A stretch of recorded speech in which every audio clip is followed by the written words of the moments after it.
You mentioned Nico. That threw me off. Like last year after a down year, I thought still because he was young, if he wasn't going to hit like as advertised. But now he's back, and I think he was one of the more dangerous guys, and I like that he's not a high strikeout guy in a team. They need more of guys like that who don't strike out because they strike out too much. Is that really a possibility where they could look at him, or were you just throwing that out there? No, I don't. Yeah, I'm more throwing it out there in terms of how would they open up a position player. First of all, Happ and Suzuki have full no trade clauses, right? So I highly doubt either one's going to waive it right before the end of the CBA and the final year of their deals. You guys are on the money. I mean, Jed used the word active when he talked about this offseason on the mound. Like they're really going to try to add on the mound. And I think it could be top end and middle end as well, like, you know, shorter term deals for like a Zach Gallen or a Michael King. I think a Japanese pitcher is really high on their list. Tatsuya Imai, one of Boris' clients. I think he's going to be really sought after by the Cubs, especially, to be honest, more so than Framber Valdez or Dylan Cease. I know some people have tied the Cubs to Cease. I don't necessarily see it.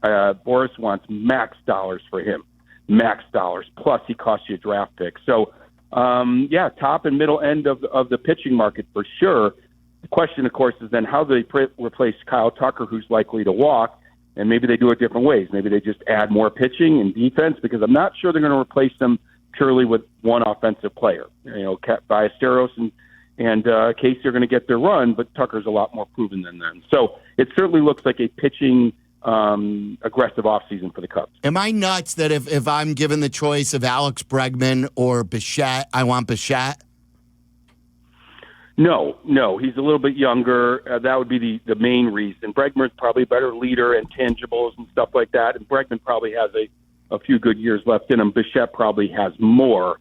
I just don't see it. I mean, they didn't sign Bregman last year. Now, it'll be different. They'll have Tucker's money. They'll have this money, that one. You know, I just don't see it. And they brought Shaw along for what reason? To replace him right away with a high-priced ticket? Now, look, if they trade Shaw or Horner for pitching and opens up a spot, that's a different story. But to me, that's a lot of things have to happen to find Bregman or Bichette on the Cubs for max dollars. We're talking max dollars in both cases. Not $400 million for Bregman because he's older, but I don't see it. I think their position player base is set, barring some strange maneuverings that end up with Shaw or Horner on another team. Jess, do you believe that they will increase the amount of spend compared to revenue this year? And has Jed been asked that question as to whether or not this is an edict from his boss that this is all you're going to get? Yeah, I mean, he said yesterday that the payroll wasn't completely set, so he's able to kick that question down the road a little bit. But, through my reporting over the last year, I think I've kind of said it to you guys, Tom, like a lot of other owners, are looking at the end of that labor thing and thinking there might be a new economic system in place. And I think the payroll is going to be similar to last year. I don't think they're going to go into the luxury tax. Maybe it goes up a little, maybe it goes down a little, but it's going to be pretty similar. And again, I think they just won 92 games with this payroll. We can do that again, maybe get a little bit better, try not to get worse. And, you just have to cross your fingers Milwaukee doesn't have another Milwaukee-type season. But they did get in the playoffs even with Milwaukee beating them out. So, Tommy, I think it's maintain what they have first and foremost. And if something pops, maybe they get to 95-plus wins. But I look at it, 90 is kind of the baseline here. You mentioned Nico. That threw me off. Like last year after a down year, I thought still because he was young, if he wasn't going to hit like as advertised. But now he's back, and I think he was one of the more dangerous guys, and I like that he's not a high strikeout guy in a team. They need more of guys like that who don't strike out because they strike out too much.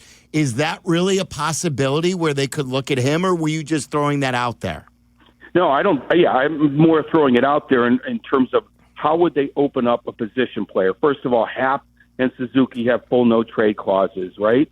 So I highly doubt either one's going to waive it right before the end of the CBA and the final year of their deals.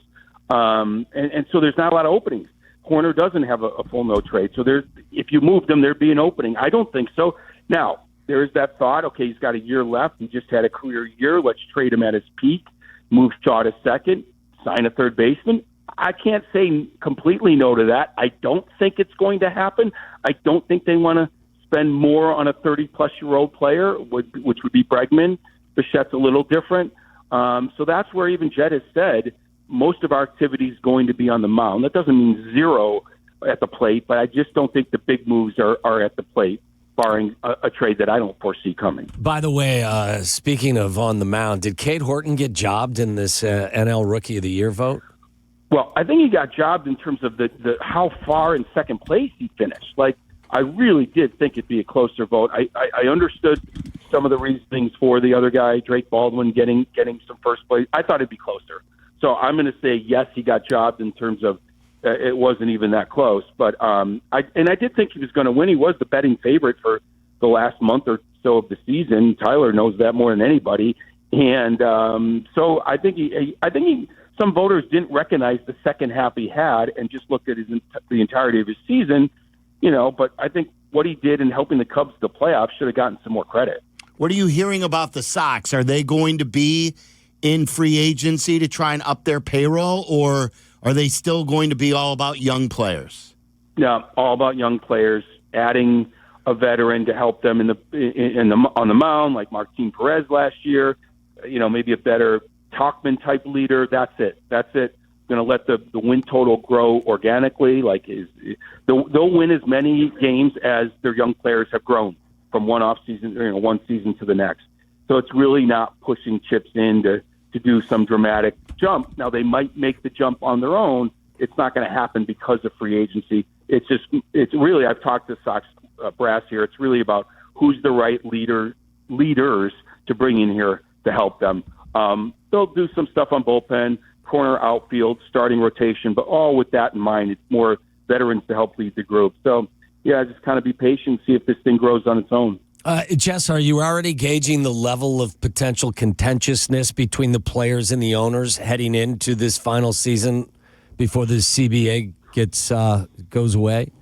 Yeah, I mean, the good news is this offseason should be like normal spending-wise. I mean, there's still a World Series to be won in 2026. You could say, well, what about the Cubs? I just mentioned that but Tom hasn't been spending at the max dollars anyway over the last since the pandemic. So my point is, the usual spenders will spend what they're doing, what they normally do, and the mid-tier teams, kind of like the Cubs in terms of spending, will continue on their path. But yes, there's the two topics here outside of transactions was the gambling scandal and the new gambling rules that have been put in place. The limits on some of these prop bets. I found that fascinating that the DraftKings and all these sports books agreed to these terms. I mean, it's in their best interest, but they will lose money in a sense on some of these prop bets, putting limits on them. So that was the talk, and of course, labor is the talk. I mean, they're going to get locked out starting December 1st, no doubt. How long it lasts, of course, is the question mark. Into spring training, probably. I can't tell you if they're going to miss games. The owners' meetings are next week in New York, Tommy, and after that, we will know the resolve, I think, of the owners, at least initial resolve of the owners in terms of getting that salary cap. Will they go to the mat for it? Will they hold out as long as they have to? That I just don't know yet. We're going to find out in the coming months. Any good fodder as far as who's around the casino having a drink? You always tell us a person or two that you run across. Well, it's funny. So MLB has an award show later in the week. That's their own awards. It's not the Cy Young and stuff, which is being announced tonight, for example. So players are starting to trickle in. Saw Justin Turner yesterday, and I said to him, "Are you going to talk to the Cubs again?" He's like, "I'll talk to anybody. I'm 41 years old." It was really funny. I don't think he's coming back to the Cubs. So you played my open. Tommy Pham's in it. Saw Tommy Pham yesterday. He's an intense character. PCA arrived today. I did not see him, though. So, yeah, it's kind of cool mixing the GMs now with the players arriving at the same hotel here for these MLB awards. And then there's a charity golf outing that all these guys are involved in. So it's kind of been interesting to see some of these players trickle in. Some of them are free agents, actually, like Justin Turner, so they have a chance to meet with teams if they want in person. Good stuff, Jesse. Thank you. Thanks, Jess. Okay, guys.